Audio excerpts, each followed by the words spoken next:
Bismillahirrahmanirrahim. Assalamualaikum warahmatullahi wabarakatuh.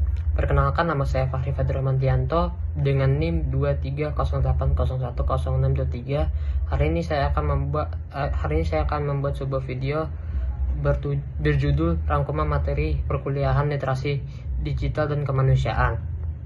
Baik, langsung saja. Baik, yang pertama, dunia tanpa digital. Nah, dunia tanpa digital ini justru akan menyebabkan kemunduran pada peradaban manusia. Nah, dengan adanya digital justru peradaban manusia akan semakin maju. Ya, dimana manusia bisa mengakses pengetahuan atau informasi dengan mudah. Dan lalu juga ya tadi ada melahirkan pekerjaan-pekerjaan yang baru seperti programmer, data analis, atau social media, content creator, dan lain sebagainya. Kedua, revolusi industri 4.0 dan era society 5.0. Nah, dalam revolusi industri 4.0 ini ada sejarahnya. Sejarah revolusi industri mulai dari revolusi industri 1.0 sampai 4.0. Nah, dalam revolusi 1.0 ini ya tadi terjadi industrialisasi di dunia pertanian, pertambangan, dan lain sebagainya yang berhubungan dengan manusia, lalu kebutuhan manusia. Lalu yang kedua di 2.0 yang dimana ada menggunakan yang namanya listrik. Lalu di 3.0 itu tadi digunakan lagi yang namanya teknologi otomasi, misalkan pakai robot, pakai komputer.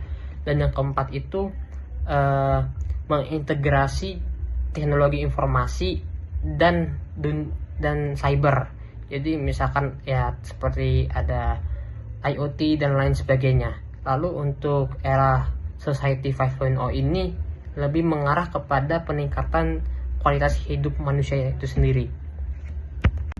Lalu materi ketiga dan keempat, dampak positif dan negatif teknologi. Nah, untuk positifnya sendiri sebetulnya ada banyak sekali. Misalkan tadi memudahkan kita mencari informasi, menambah lapangan pekerjaan, terus memudahkan pekerjaan manusia dan lain sebagainya. Dan untuk dampak negatifnya ini lebih mungkin kepada masalah baru, misalkan masalah privasi, lalu kemungkinan seseorang melakukan kejahatan siber dan lain sebagainya.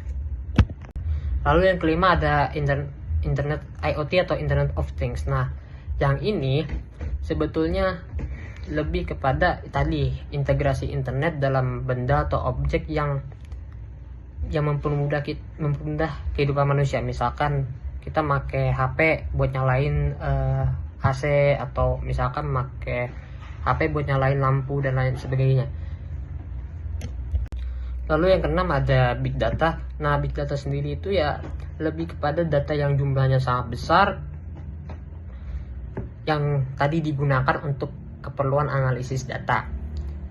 Misalkan untuk mengetahui jumlah pengguna media sosial di medsos, misalkan seperti Facebook, Instagram, dan sebagainya. Itu contoh ya. Atau misalkan dipakai untuk mengetahui pangsa pasar. Nah,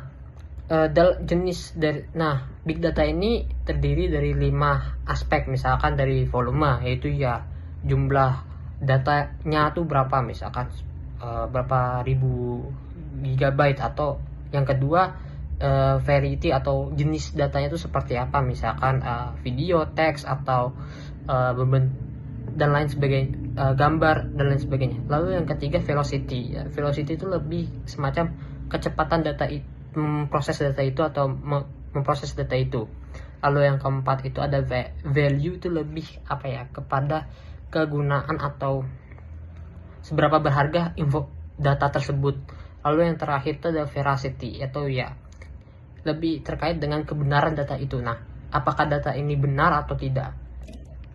Lalu yang ketujuh ada e-commerce. Nah, e-commerce sendiri itu contoh sederhananya mungkin seperti Tokopedia, Shopee, Lazada, dan sebagainya. Nah, dengan adanya e-commerce ini kita dipermudah untuk membeli suatu barang hanya melalui HP gawai kita, HP, laptop, dan lain sebagainya. Dan ya pembayarannya juga bisa pembayarannya juga secara online. Jadi tidak memakan waktu banyak kita misalkan untuk pergi ke supermarket atau apa, dan waktu tersebut bisa digunakan untuk waktu yang lebih bermanfaat. Lalu yang ke-8 itu adalah pemanfaatan teknologi digital untuk dunia pendidikan. Contoh sederhananya adalah penggunaan Canva dan Grammarly. Nah, Canva ini digunakan biasanya untuk presentasi, ya, presentasi misalkan presentasi kelompok terkait satu materi perkuliahan. Nah, untuk Grammarly itu biasanya digunakan misalkan dalam membuat artikel, ya misalkan artikel bahasa Inggris atau misalkan makalah. Lalu yang ke-9 ada etika bermedia sosial. Nah, etika bermedia sosial itu ya seperti namanya, yaitu ya cara yang beretika dalam main sosial media. Misalkan sederhananya tidak mencaci orang atau menyebarkan false information, disinformasi dan lain sebagainya. Lalu yang ke-10 ada kenapa terjadi hoax. Nah, sebetulnya ada dua. Yang pertama itu ada argumentum ad hominem, yang kedua ada hasty generalization. Misalkan argumentum ad hominem ini dimana kesalahan diletakkan pada identitas seorang, misalkan ya karena dia orang beretnis Jawa berarti dia salah dan sebagainya. Lalu yang kedua itu contohnya. Lalu yang kedua ada hasty generalization, itu lebih logical fallacy, di mana ya seseorang itu terlalu cepat menyimpulkan suatu hal tanpa ada informasi yang lengkap. Misalkan tentang satu hal, misalkan orang melakukan suatu kejahatan ini pasti gara-gara kurang berdoa atau dan lain sebagainya, padahal belum tentu. Lalu yang ke-11 itu UU ITE. Nah, di dalam UU ITE itu sebetulnya dijelaskan tentang apa-apa yang menjadi tindak pidana. Nah, misalkan seperti pasal 27 ayat 1 yaitu yang melanggar kesusilaan, dan 27 ayat 3 yaitu muatan penghinaan dan atau pencemaran nama baik, yang hukumannya paling lama 6 tahun atau denda 1 miliar. Lalu yang ke-12 adalah film pendek berjudul Bayangan. Nah, dalam film pendek itu membahas soal seorang pria laki-laki yang sedang main scroll TikTok, terus terinspirasi dengan konten video Flexboy yang isinya ya flexing. Nah, terus dia terinspirasi untuk melakukan hal yang sama tapi dengan cara pinjol, karena dia tidak punya uang, dan akhirnya setelah dia pakai untuk bikin konten dan sebagainya, uangnya sampai uang pinjamannya sampai nol. Akhirnya ditagih oleh penagih utang, dan dia suruh penagih pinjol, terus dia suruh bayar. Nah, dia nggak bisa mampu, terus saya dia pusing dan sebagainya. Nah, pesan moral di film pendek itu ya tadi, jangan pinjol, karena pinjol itu bisa menimbulkan banyak masalah. Lalu yang ke-13 atau terakhir itu filter bubbles dan echo chamber. Nah, filter bubbles itu sederhananya algoritma medsos yang menyuguhkan kita informasi yang kita sukai. Jadi misalkan kita suka konten politik, nanti keluarnya konten politik. Nanti kita sukanya konten kucing, nanti keluarnya konten kucing. Jadi itu filter bubbles itu ya memang dari algoritma media sosial.